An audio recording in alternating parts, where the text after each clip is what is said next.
We're doing a deep dive today into Placeit, the design tool that promises to be this amazing shortcut for entrepreneurs. Right. And our mission is pretty focused. Is this thing delivering real value?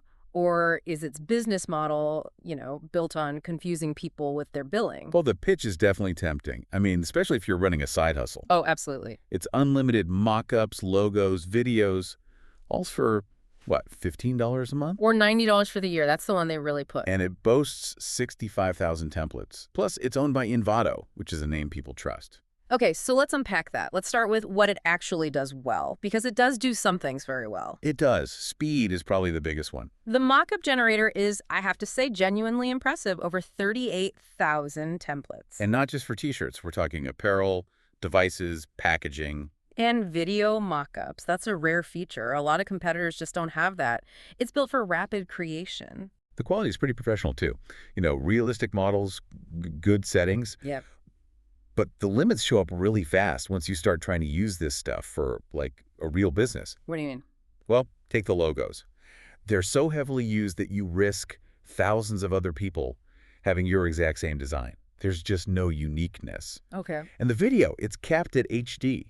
I mean, 4K is pretty much the standard now for any serious branding. Wait, hold on. If this tool is so popular and we know our sources saw Printify, a major print-on-demand service, recommending it, how can the resolution be a problem? Isn't that a huge contradiction? It is, and that's the critical failure point. Users will download a mockup.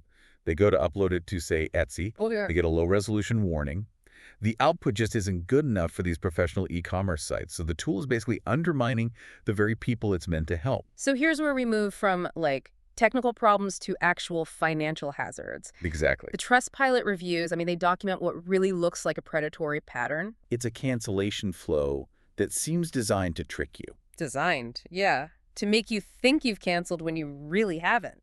So that annual charge just hits your bank account anyway. And that's not just accidental friction. It feels deliberate. And the financial risk is real.